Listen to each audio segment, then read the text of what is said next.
하나님의 말씀 요한복음 13장 1절 말씀 보시겠습니다. 유월절 전에 예수께서 자기가 세상을 떠나 아버지께로 돌아가실 때가 이른 줄 아시고 세상에 있는 자기 사람들을 사랑하시되 끝까지 사랑하시니라. 마귀가 벌써 시몬의 아들 가룟 유다의 마음에 예수를 팔려는 생각을 넣었더라. 저녁 먹는 중 예수는 아버지께서 모든 것을 자기 손에 맡기신 것과 또 자기가 하나님께로부터 오셨다가 하나님께로 돌아가실 것을 아시고 저녁 잡수시던 자리에서 일어나 겉옷을 벗고 수건을 가져다가 허리에 두르시고 이에 대야에 물을 떠서 제자들의 발을 씻기시고 그 두르신 수건으로 닦기를 시작하여 시몬 베드로에게 이르시니 베드로가 이르되 주여 주께서 내 발을 씻으시나이까. 예수께서 대답하여 이르시되 내가 하는 것을 네가 지금은 알지 못하나 이후에는 알리라. 우선 7절까지 봉독해 드렸습니다. 예수님의 이 발 씻는, 이 세족해주는, 제자들을 세족해주는 이 사건은 예수님을 안 믿는 사람들도요, 누구나 한 번쯤은 들어봄직한 그러한 사건이죠. 그러나 그들은 이 사건을 접할 때 그저 하나의 흥미거리로서 이 사건을 바라봅니다. 그러나 오늘 우리 성도님들은 이 예수님의 이 세족해 나가시는 이런 사건은 우리 예수님이 죽으시고 그리고 부활하시고 나서 다시 재림하여 이 땅에 오실 때까지 당신을 믿는 수많은 제자들이 하나의 그 섬김의 제자도로서 표지적인 역할을 하는 그러한 사건이 아닐 수 없습니다. 그렇기 때문에 오늘 우리는 우리 주님의 일하는 오늘 이 사건을 통해서 그 사건을 통하여 우리에게 주시는 그 의미, 그 목적 등을 살펴봄으로 우리의 신앙을 더욱 유익하게 되어지는 그러한 한 시간이 되었으면 합니다. 자, 오늘 이 13장 1절에 보면은 때가 되어졌어요. 드디어 예수님께서 세상을 떠나 아버지께로 돌아가실 때가 이른 줄 아시고 그래요. 뭐 요한복음뿐만이 아니라 성경에는 수시로 때에 대한 이야기를 많이 합니다. 때라고 하는 것은 시간이죠. 시간이 이르렀다, 시간이 아직 안 이뤘다, 이런 이야기들을 참 많이 합니다. 우리가 살펴보았듯이 요한복음에도 아직 때가 이르지 아니하였느니라 그렇게 하시다가 이제는 13절부터는 때가 이르렀느니라 그렇게 이야기를 하게 되죠. 집사님 나오세요. 그렇기 때문에 우리 기독교에서의 이 때라고 하는 것은요, 하나의 역사관을 제시해주고 있습니다. 기독교 역사관의 독특성을 보여주는데 그것은 바로 목적적 역사관을 가지고 있음을 잘 보여줍니다. 세상에서의 그 이때 당시에 그 헬라에 대한 그 역사관을 보면은 하나의 순환기적 그런 역사관을 가지고 있었습니다. 순환기적이라고 하는 것은, 역사라고 하는 것은 끝없이 단순 반복적인 그러한 것을 이야기합니다. 그러니까 반복하고 또 역사가 또 반복되어지는 그런 것이죠. 그런 순환기적인 그런 역사에는요, 의미를 부여할 수가 없습니다. 그 역사에 대한 의미가 없는 거죠. 그럼 단순 반복이기 때문에 그렇습니다.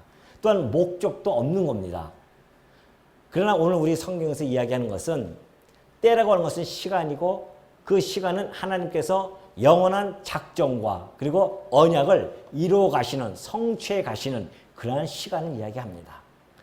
그렇기 때문에 하나님의 영원한 작정, 언약, 그리고 그것이 성취되어진다라고 하는 것은 분명한 목적을 가지고 있다는 겁니다. 언약을 하실 때도 그 언약을 이루실 목적을 가지고 언약하시는 것이고요. 작정을 작정을 하시는 것도 역시 그런 목적을 가지고 하십니다. 오늘 하나님께서 이 모든 역사를 지금 진행해 가시면서 하나의 목적을 향해서 직선적으로 우리의 역사를 이끌고 가십니다. 우리는 그 목적의 끝에 새하늘과 새 땅을 바라보고 있고요. 그리고 영원한 하나님의 나라가 완성되어져서 그것에서 하나님을 마음껏 찬송하면서 살아가는 그 역사의 끝을 우리는 바라보며 살아가는 자들입니다. 그리고 그 모든 것 뒤에는 결론적으로 우리 이 모든 역사를 진행해 가셨던 그 하나님의 영광을 찬송하는 것. 이것이 바로 우리 역사의 최종 목적으로 그곳에 다다르면 우리들에게 주어지는 것들입니다. 역시 여기도 마찬가지죠. 이제 예수님께서 때가 되어졌어요. 역사의 목적을 이루실 때가 되어졌습니다. 그런데 우리 주님이 자기 사람들을, 세상에 있는 자기 사람들을 사랑하시되 끝까지 사랑하신다고 그렇게 요한은 증거해 주고 있습니다. 예수님의 사랑은요, 불변적인 사랑이죠. 예수님의 이 끝까지 사랑하시는 이 사랑은 앞으로 14장, 15장 계속 전개되어집니다. 이제 13장에서 발을 씻기심으로 그의 사랑을 보여주시기도 하시고, 그리고 그 뒤에는 이제 제자들을 모아놓고 마지막 고별, 그러한 인사와 더불어서 위로를 해주는 그러한 내용도 담겨져 있고요. 그리고 결국은 그는 십자가에서 죽으심으로 말미암아 그들을 사랑을 끝까지 사랑했던 그런 모습을 보여주실 것입니다. 물론 대제사장으로서의 그 제자들을 위한 기도, 중보하는 기도도 물론 그 안에 포함되어 있습니다. 자, 우리 주님의 이 불변적인 이 속성, 이 끝까지 사랑하시는 이 사랑이라고 하는 것은 예수님께서 말씀하셨듯이 원수조차도 사랑하셨던 그 사랑이셨습니다. 자기 제자 중에 한 명이 자기를 팔자했었어요. 가룟 유다도 하나님은 끝까지 사랑하신다는 겁니다. 물론 사랑한다고 해서 다 구원받는 건 아닙니다. 원수니까 그냥 원수에 대한 사랑마저도 그 하나님의 사랑은, 그리스도의 사랑은 그만큼 큰 사랑이라는 것이죠. 21절에 보면 그러잖아요. 예수님께서 이제 가룟 유다에 대해서 밝히실 때에 심령이 괴로워했습니다. 왜? 자기가 사랑했던 자가 자기를 팔려고 하는, 그것을 밝히려고 하니 얼마나 마음이 괴롭겠습니까? 그만큼 우리 주님의 사랑은 끝없는 사랑, 끝까지 사랑하는 사랑, 불변의 사랑이라는 겁니다. 근데 여러분 놀라지 마십시오. 오늘 여러분과 제가 그 그리스도의 사랑의 그 끈으로 이끌림을 받았고 그 사랑의 테두리에 우리는 들어와 있는 자들입니다. 그 변함없는 사랑 안에 들어와 있어요. 그리스도 안에 있단 말입니다. 사랑 안에. 이것은 이 땅에서 그 누구도 가져볼 수 없는 행복감입니다. 여러분 생각해 보십시오. 여러분이 언제 가장 행복감을 느낍니까? 언제 느껴요? 돈이 많을 때요? 물론 그것도 하나의 행복감을 느낄 수 있겠죠. 순간적이지만. 그러나 우리가 참으로 행복감을 느끼는 것은 내가 사랑받고 있다고 하는 것을 느낄 때 그때처럼 행복감이 없어요. 남녀 간에 서로 만나서 연애할 때 보면은 서로 사랑해 주잖아요. 그때처럼 여러분 행복한 거 지금 느껴봅니까? 얼마나 행복했습니까? 사랑을 받고 사랑을 해줄 때 그때처럼 행복한 건 없는 거죠. 아니, 자식들이요 언제 가장 행복하냐면은 부모로부터 사랑을 확인받을 때 그것처럼 큰 행복을 느끼지 못합니다. 그러잖아요. 아이들 보면 그래요. 제 엄마가 그렇게 사랑해줘요. 또 손주를 할아버지 할머니가 얼마나 사랑합니까? 그러면 그 사랑 속에서 애가 아주 흐뭇하는 모습을 우리는 충분히 알 수 있지 않습니까? 우리 자식을 키워봐서도 알고 우리가 손주를 키워봐서도 알지만은 그 가운데 그들이 그렇게 행복해하는 모습은 그 사랑을 받을 때 너무 행복하는 모습을 보입니다. 그러니까 이 세상에서 가장 행복감을 느낄 때는 바로 사랑을 받을 때인데, 그러나 우리 인간의 사랑은 때로는 변해버립니다. 남녀 간의 사랑도 변해서 헤어지기도 하고요. 부모 자식 간에도 사랑이 변해서 왼수지간이 되어지는 경우도 있고. 그러나 오늘 우리 주님의 사랑은요, 불변의 사랑입니다. 끝까지 사랑하는 지속적인 사랑입니다. 그 사랑 안에 있는 우리들은 그리스도의 사랑이 변하지 않기 때문에, 그래서 우리는 영원토록 행복감을 누릴 수 있는 자들이라는 겁니다.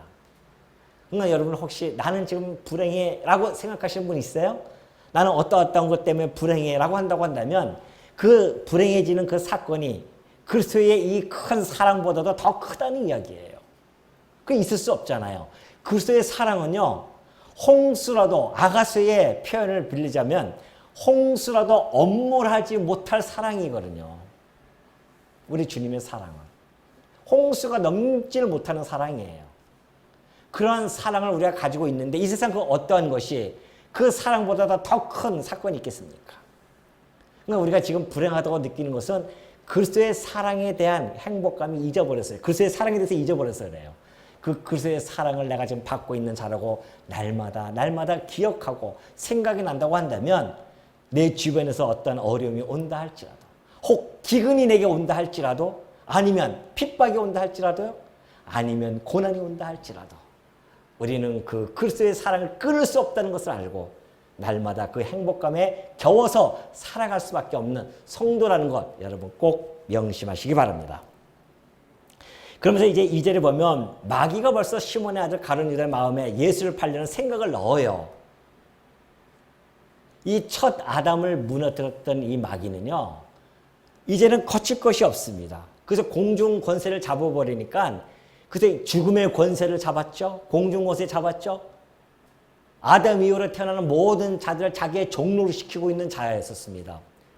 그런데 그는 거칠 것이 없는 행보를 보입니다.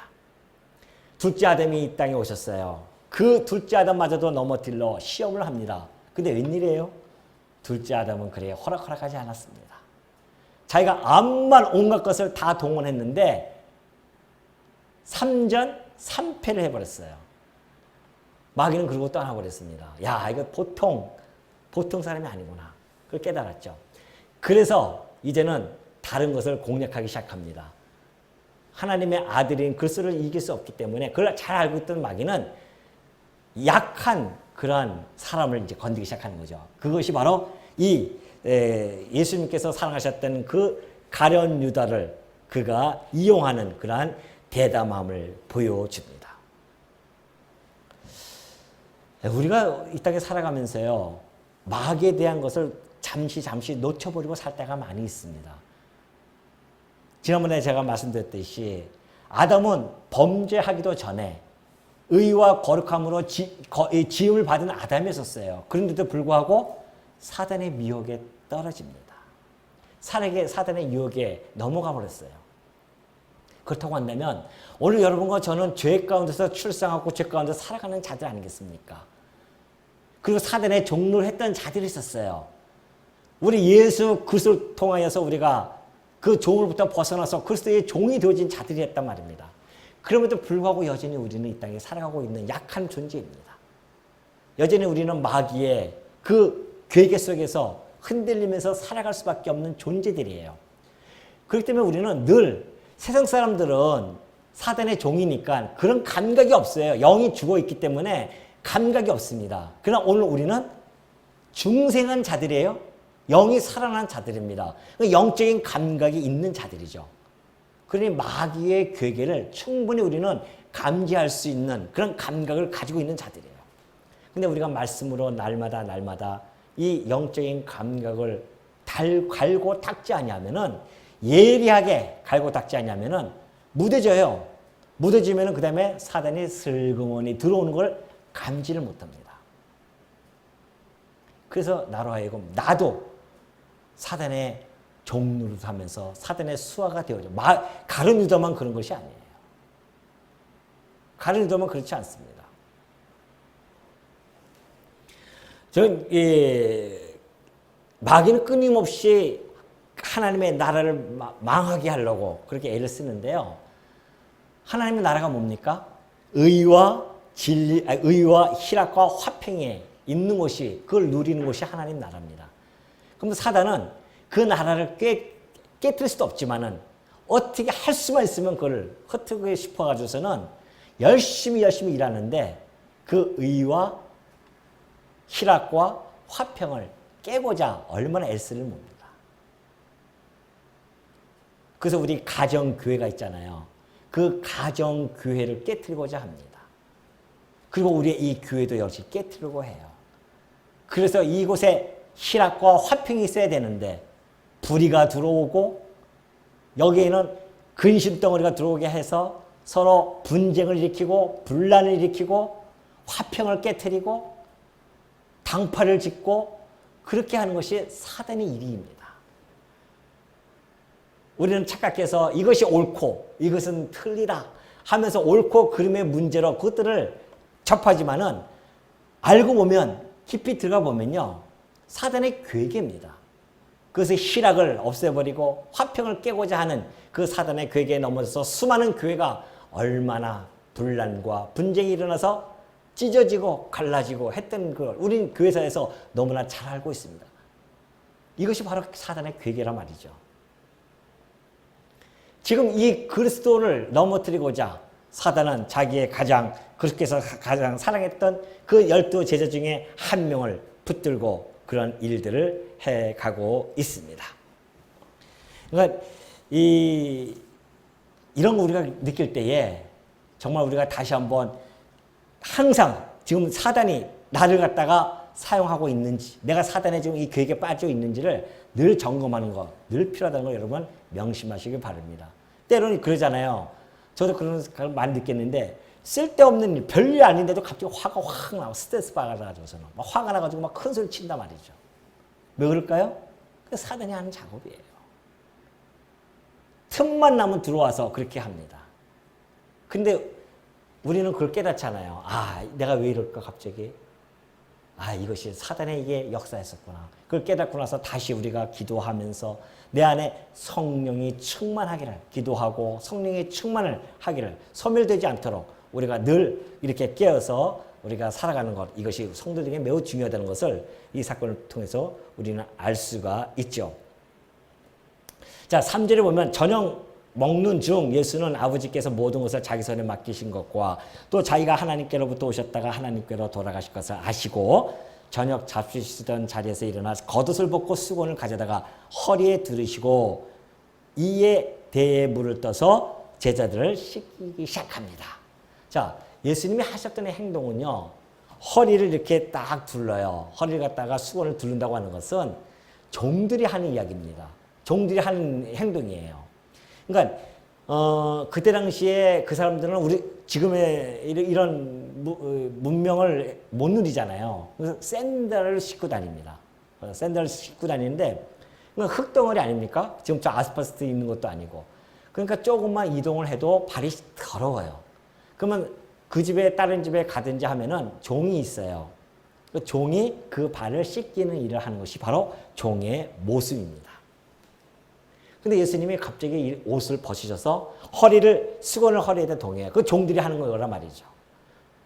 그래서 발을 씻기기 시작한단 말입니다. 왜 이런 일을 하셨을까에 대한 당시의 배경을 좀 알아야 됩니다. 다른 복음서에서는 그 배경이 나와 있는데요. 제자들이 예수님이 이제 예루살렘 성에 들어갈 때에 제자들이 들어가면서 뭐라고 하는지 아십니까? 우리 주님이 들어가시면 이제 우리가 너는 우하고 나는 좌할게 이러면서 서로가 자리를 다투고 있었어요. 근데 마침 막 예루살렘 성에 들어가는데 수많은 백성들이 소리를 지릅니다.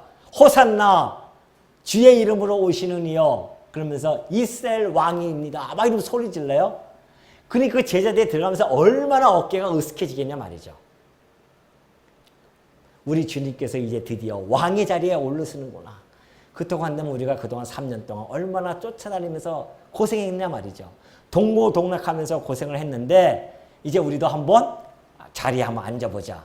그러면서 막 이 시간 예수님이 이 세조식을 하기 전에도 막 다투고 있었어요. 누가 크냐? 내가 크냐? 내가 아무래도 예수님 주님의 오른팔인데 주의 오른 자리에 앉아야 되지 않겠느냐? 그럼 나는 왼쪽에 앉겠다. 뭐 이러면서 서로 다투고 있었습니다. 그때 우리 주님이 일어나셔서 겉옷을 벗으신 거예요. 그리고 수건을 허리에 돕니다. 그리고 발을 씻으려고 해요. 여러분 이 모습은요. 제자들에게는 충격적입니다. 지금. 자기가 더 크다고 지금 싸우는 마당에 예수님이 종의 모습을 보여주고 있어요. 이때에 허리에다 수건을 동이는 걸 베드로는요. 그의 눈 속에 아주 각인을 시켜버렸어요. 그래서 그가 훗날 편지를 쓰면서 베드로서에서 편지를 쓰면서 뭐라고 권면합니까? 너희들도 서로 겸손으로 허리를 동이라고 합니다. 예수님이 수건으로 이렇게 허리를 동였듯이 너희들도 겸손으로 그것이 겸손의 모습이었거든요. 주님이 허리를 동인다고 하는 것은, 수건으로 허리를 동인다고 하는 것은 겸손한 모습을 보여주는데 종의 모습을 보여줬어요. 그걸 베드로는 눈 속에다가 담아놨었습니다. 그리고 나중에 권면할 때 너희들도 서로 겸손으로 허리를 동이라고 그렇게 권면을 했었죠. 아무튼 지금 예수님께서는 그들의 종의 모습으로 그들의 발을 닦기 시작합니다. 시몬 베드로가 깜짝 놀라요. 6절에 보니까 주께서 왜 내 발을 씻으십니까? 그러니까 예수님께서 지금은 알지 너희가 못하나 후에는 알게 될 것이야. 내가 이내 행하는 행동들을 지금은 알 수 없다.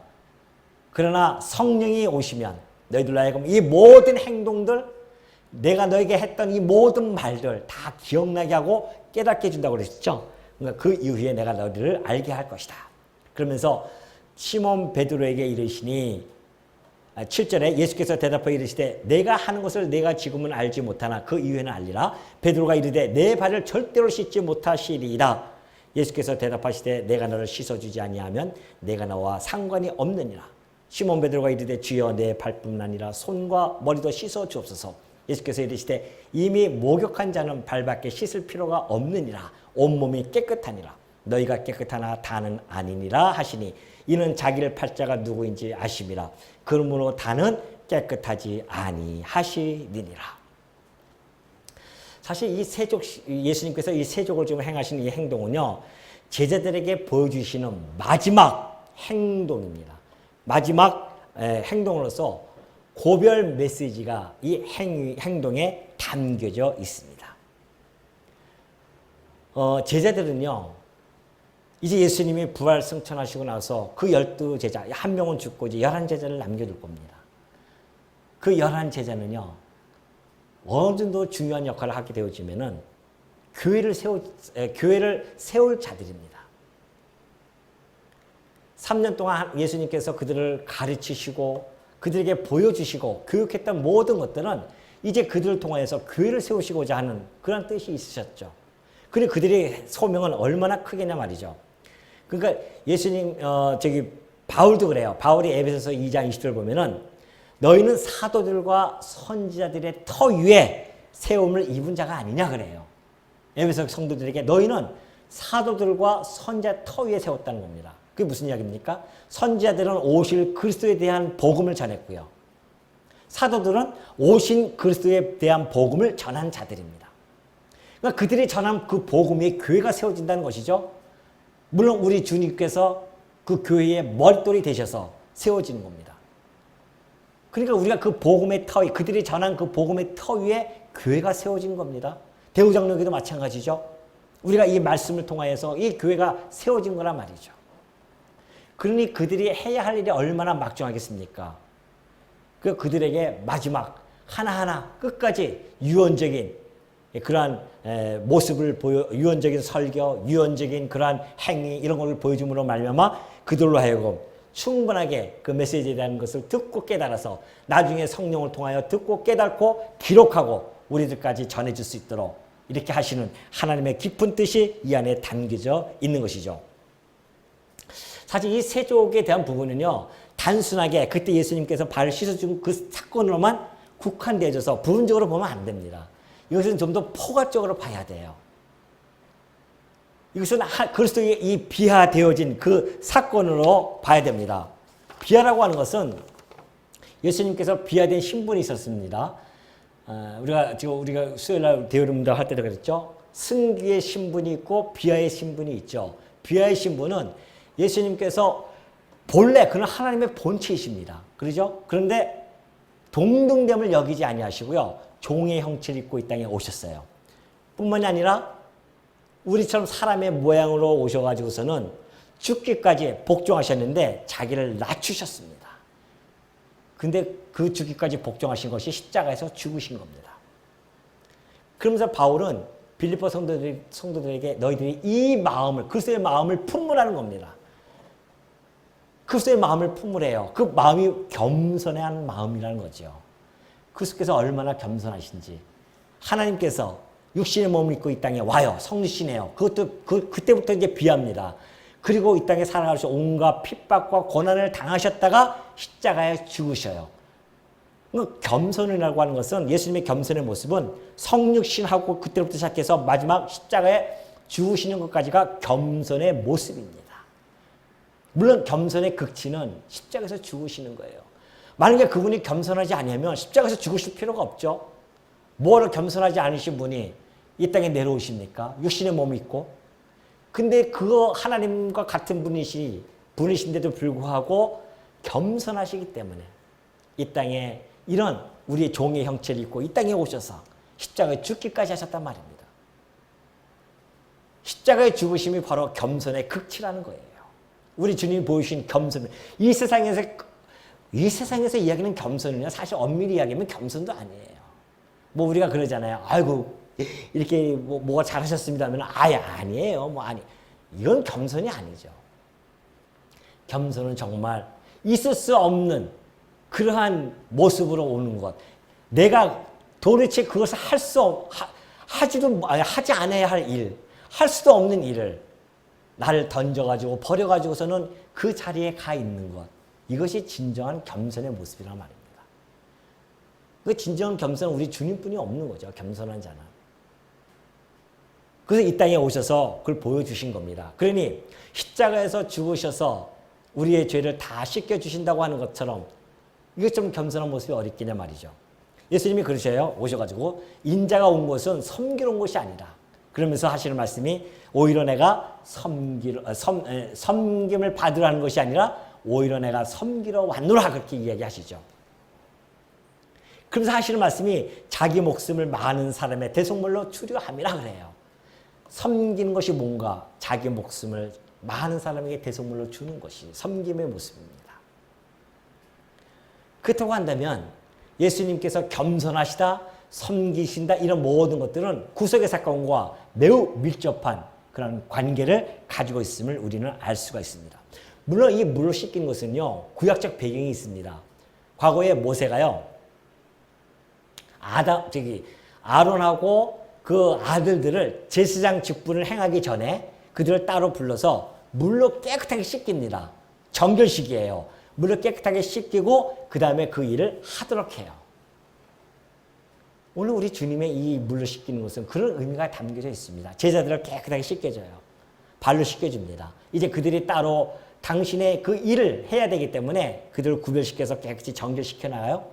물론 그곳에는 그들이 여기 얘기했듯이 베드로가 얘기했지 않습니까? 그러면 내 머리까지도 다 씻겨달라고 그렇게 이야기를 하죠. 그러니까 예수님께서 아니다. 맺히면 베드로가 그래요. 이거 다 씻기면 안 됩니다. 나 못하겠습니다. 했더니만 우리 예수님이 하시는 말씀이 그러면 네가 나와 상관이 없느니라 그렇게 이야기하셔요. 그 무슨 이야기입니까? 너 나와 상관이 없어. 내가 씻기는 게. 안 씻기면. 단순하게 물로 씻기는 것이 거기에 담겨지는 의미가 아니라는 것이죠. 만약에 네가 내 이것을 거부한다고 한다면 내가 너로부터 죄를 내가 너를 죄를 씻겨줘서 그래서 나의 이 공로로 말미암아 구속의 열매를 네가 나와 함께 나눠야 되는데 그런 이야기예요.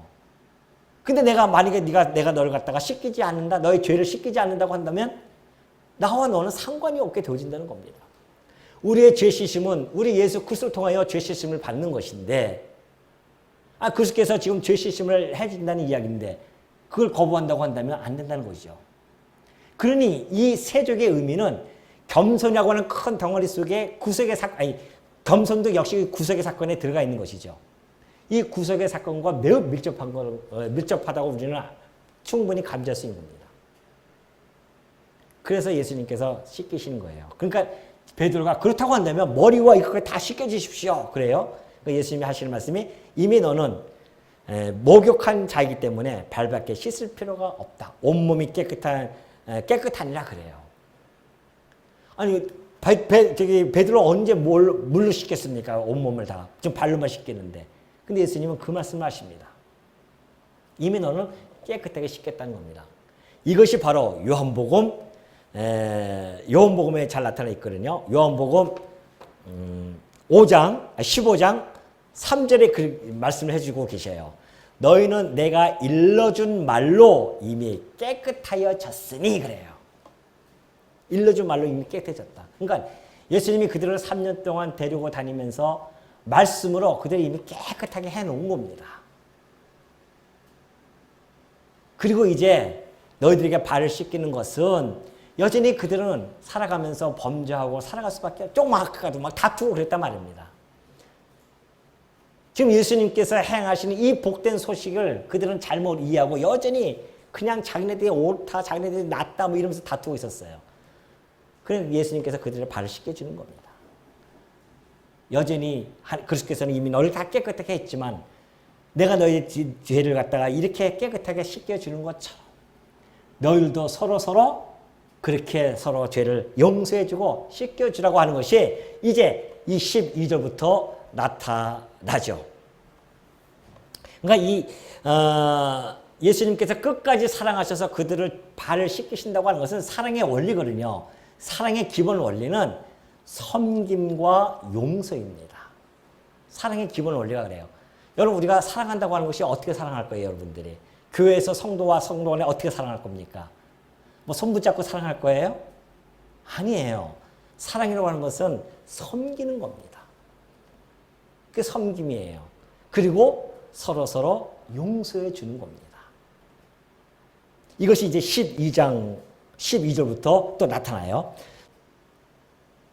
근데 이제 13장 10절에 보면 그래요. 예수님께서 이미 목욕한 자는 발밖에 씻을 필요가 없느니라 온몸이 깨끗하니라 너희가 깨끗하나 다는 아니니라 하니 이는 자기가 팔자가 누구인지 아심이라 그러므로 다는 깨끗하지 아니하시다 하시니 이미 예수님은 팔자가 누군지 아신다는 것이죠. 자 12절 그들의 발을 씻기신 후에 옷을 입으시고 다시 앉아 그들에게 이르시되 내가 너희에게 행한 것을 너희가 아느냐 너희가 나를 선생이라 또는 주라 하니 너희 말이 옳도다. 내가 그러하다. 내가 주와 또는 선생이 되어 너희 발을 씻었으니 너희도 서로 발을 씻어주는 것이 옳으니라. 내가 너희에게 행한 것 같이 너희도 행하게 하려 하여 본을 보였노라. 그래요. 자, 우리가 이렇게 뉴스에 가끔 보면 그러잖아요. 조그만 그 성과를 이루는 자들이 있습니다. 학문적으로 조그만 성과를 이뤄가지고 업적을 쌓아요. 그래서 명예를 얻죠. 그 명예를 얻어가지고선 교수라든가 이런 자리에 앉습니다. 근데 그 교수의 자리에 앉아있으면요. 얼마나 그 권위로 치장하는지 모릅니다.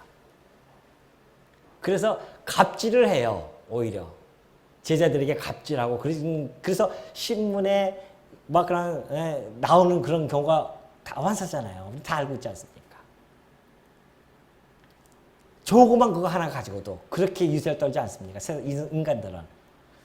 우리 주님은 누구십니까? 그들의 주인이시고 만왕의 왕이시며 그리고 그들의 선생, 3년 동안 가르쳐줬던 랍비 선생이셨습니다. 예수님이 하시는 말씀이에요. 너희가 나를 주로 여기고 선생이라고 하느냐? 맞다. 너희 말이 옳다는 것이요. 난 너희의 주이며 너희의 선생이다. 내가 그러하다.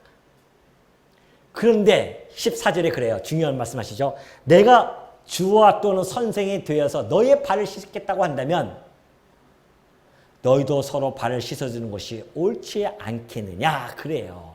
여러분 이 14절에 옳으니라 이 말씀은요. 이 헬라어 단어로 오펠로라는 단어거든요. 근데 이것은 사실은 빚지다 이런 뜻입니다. 빚지다. 그러니까 의역을 했어요. 지금 옳으니라 이것은 의역을 한 거고 직역을 하면 뭐라고 직역을 해야 되냐면은 내가 주와 또는 선생이 되어 너희 발을 씻겨줬지 않았느냐 그렇다고 한다면 너희도 서로 발을 씻어 주는 것에 빚을 진 자들이라 그렇게 이야기한 겁니다. 내가 너에게 발을 씻어줬기 때문에 너희도 서로 빚을 졌다는 겁니다. 근데 그 빚, 이 옳으니라 이 단어는요 현재 능동태예요. 무슨 이야기입니까? 한 번 빚을 갚고 끝나는 것이 아니라 지속적으로 계속 빚을 갚아야 하는 그런 뜻입니다. 그러니까 그리스도처럼 이 섬김의 자세를 계속해서 우리가 해야 됨을 예수님께서 보여주고 있는 것이죠. 여러분 이 성도 삶의 기본 원리가 여기에 담겨져 있는 겁니다. 성도 삶이라고 하는 게 뭡니까? 아까 얘기했듯이 사랑의 삶입니다. 기독교하면 떠오르는 것은 사랑 아니겠어요? 그 성도는 사랑의 기본 원리 속에서 살아가는 것이 성도고요. 그러면 사랑의 기본 원리와 성도 삶의 기본 원리는 다를까요? 아니에요. 같습니다. 성도 삶의 기본 원리는 사랑을 바탕으로 하기 때문에 그리스도께서 하신 것처럼 본을 받아서 행한 행동, 그것이 곧 섬김과 용서의 삶입니다. 교회 왜 오십니까? 여러분 교회 왜 오셔요? 특히 우리 중직자분들은 왜 오십니까? 중직 정도 되시면은 오늘도 말씀을 공부하러 가야겠지. 이 정도 되면 안 돼요. 중직 정도 되시면은 섬기러 오시는 겁니다. 섬기러 오시는 거예요. 섬겨가지고서는 오셔서 말씀을 공부하고 집에서 말씀을 바라보면서 거기서 깨닫고 충분히 그러실 수 있는 분들이잖아요. 중직자들은. 꼭 목사 말을 들어야만 그걸 깨닫습니까? 그건 아니잖아요. 그럼 그 정도 되셨으면 교회 오실 때는 섬기러 오시는 겁니다. 누구를? 나보다 연약한 믿음이 연약한 성도들을 섬기러 오는 것이 그것이 바로 우리 성도의 삶의 모습이에요. 중직자들의 삶의 모습. 더 나아가서 성도들도 마찬가지입니다. 교회에 오시는 모든 분들이 섬기는 겁니다. 그래서 목회자도 성도를 섬기러 일을 하는 것이고 장로님들도 성도를 섬기는 일이고 다스리는데 권위로 다스리는 것이 아니라 사랑으로 섬김으로 다스리는 겁니다. 모든 성도님들이 다 섬기러 교회에 오는 거죠. 그렇기 때문에 지금 그 섬김의 도를, 제재의 도를 우리 주님께서 가르쳐 줍니다. 본을 내가 15절에 그러죠. 내가 너희에게 행한 것 같이 너희도 행하게 하려 하여 본을 보였느니라. 본을 보여줬어요. 내가 너희 모두를 16절 내가 진실로 너희에게 이르노니 종이 주인보다 크지 못하고 보냄을 받은 자가 보낸 자보다 크지 못하나니 너희가 이것을 알고 행하면 복이 있으리라. 당연하죠. 우리 주님이 그들을 보낼 거고 보낸 자이고 그들은 보냄을 받은 자들입니다. 우리 주님은 그들의 주인이고 그들은 종이에요. 그들이 예수님보다 크겠습니까? 아니잖아요. 그렇다고 한다면 우리 주님이 몸소 그렇게 본을 보여주셨다고 한다면 그들이 그것을 행할 것은 당연하죠. 그래서 우리도 주님의 본을 받아봐서 우리가 그렇게 섬기며 사랑하며 살아가는 것, 이것이 바로 우리 주님이 직접 보여주신 것이다. 그러니까 이게 구속의 이 사건을 깨닫지 못하면 이 사건들을 이해하지 못합니다. 구속이라는 커다란 우산 아래 그 안에 하나님께서는 그 겸손이 그 안에 보여주시고 섬김과 용서가 그 안에 다 포함되어 있기 때문에 우리는 우리 주님의 이러한 겸손의 삶이 오늘 우리들로 하여금 겸손으로 허리를 동여매는 그러한 삶으로 이끈다고 하는 것, 이것을 우리가 명심해야 되죠. 그래서 어떤 교회는 막 발 세족식을 하고 그러는데 그거 하라고 그렇게 예수님이 보여주신 것이 아닌데 상징성이거든요. 그 옛날 그 천주교에서는 그 어느 회의더라, 도트론인가 어떤 도무트인가 어떤 거기 무슨 회의에서 세족식을 갖다가 만들었어요. 근데 개혁주의에서 그것을 없애버렸습니다. 세족식을 그걸 해서 발을 씻기는 것이 중요한 것이 아니라 교회에 대한 우리의 마음가짐이 어떠해야 되는 것을 보여주는 거예요. 단지. 그러니까 이 말씀을 통해서 우리는 그 마음가짐을 가지면 됩니다. 어떠한 가짐이요? 어떠한 마음가짐이요? 한번 말씀해 보십시오. 크게 한번 다 그렇게 한번 해보십시오. 자, 시작. 예. 두 가지 했었습니다. 두 가지. 뭐죠? 섬김과 용서의 마음. 여러분들 혹시 나는 그 사람 절대 용서 못해. 혹시 마음에 품고 있는 사람이 있습니까? 그 사람 난 절대 용서 못해. 그런 사람이 있으면은 주님 앞에서 곰곰이 생각해 보십시오. 나는 용서받을 수 있어서 용서받았는지. 안 그러잖아요. 떨쳐버리십시오. 오늘부로 다 떨쳐버리십시오. 난 그 사람 절대 용서 못해. 내게 얼마나 큰 손을 끼쳤는데. 아니에요. 다 떨쳐버리십시오. 다 떨쳐버리시고 마음에 희락과 화평을 누리는 곳이 교회이기 때문에 여러분 마음속에 늘 평안을 지키고 우리 주님께서 나와 함께 하시고 내게 보여주신 이 삶을 나도 함께 걸어간다고 하는 것. 이것이 섬김의 제자도라는 것을 꼭 명심하시기 바랍니다. 10주째 보면 그러죠. 너희가 이것을 알고 행하면 이 앞에 내용을 갖다가 너희가 알고 행하면 복이 있다는 것이죠. 기쁨과 즐거움이 충만할 것이다.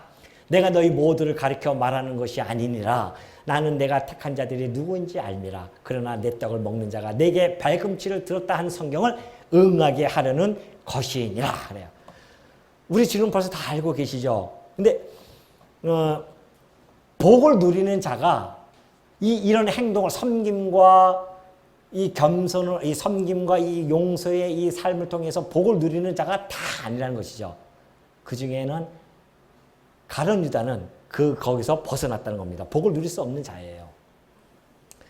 왜냐하면은 나는 내가 택한 자들이 누구인지 안다. 그래요. 당신이 끝까지 사랑할 자가 누구인지 아세요, 우리 주님은. 택한 자가 안다 말입니다. 그런데 이 가룟 유다는 물론 그리스도께서 택했지만은 그는 쓰는 용도가 달라요. 악한 자도 악한 날에 적당하게 하려고 그를 택했기 때문에 당신이 복을 누릴 자들은 따로 있습니다. 형벌을 받을 자 따로 있고요. 복을 누릴 자가 따로 있다는 것이죠. 근데 그 말씀을 하시면서 다윗의 노래를 근거로 잡습니다. 내 떡을 먹는 자가 내게 발꿈치를 들었다 한 성경을 응하게 하려는 것이니라. 이건 무슨 사건이냐면은 다윗이 과거에 자기의 모사였던 아히도벨이 있습니다. 근데 이 아히도벨이 배신을 해요. 배신을 하고서는 압살롬에게 붙습니다. 그때 다윗이 이런 노래를 부른 거거든요. 근데 이것이 예수님은 곧 당신을 향하여 예언한 내용으로 그렇게 해석을 해가고 있어요. 그것이 바로 가룟 유다가 가까이 있었던 가룟 유다가 자기를 배신하고 그렇게 떠날 것을 우리 주님은 아신다는 것이죠. 그러면서 19절 보면은 지금부터 일이 일어나기 전에 미리 너에게 일러둠은 일이 일어날 때 내가 그인 줄 너희가 믿게 하려 함이로라. 그래요. 이 성도의 성도 배신에 대해서 이제 이야기해 주는데 가룟 유다의 이 배신에 대해서 이야기해 주고 있죠, 미리. 근데 내가 왜 이걸 미리 이야기하는지 너희가 아느냐? 그러면서 그 이야기합니다. 배신에 대해서 먼저 이야기해 주는 것은 그러잖아요. 이들이 이제 그런 사건이 일어나고 나면 가룟 유다가 모함을 했구나, 우리 예수님을. 음모를 꾸몄었구나.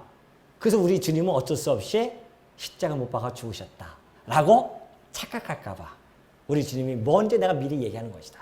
그런 이야기죠. 또 하나는 만약에 그 자기의 3년 동안 동고동락했던 그 동역자였던 그 가룟 유다가 그런 사건을 펼쳤으니 얼마나 마음속에서 충격을 받겠습니까? 서로를 불신하고 서로를 갖다가 또 대적하고 이럴 수도 있단 말입니다.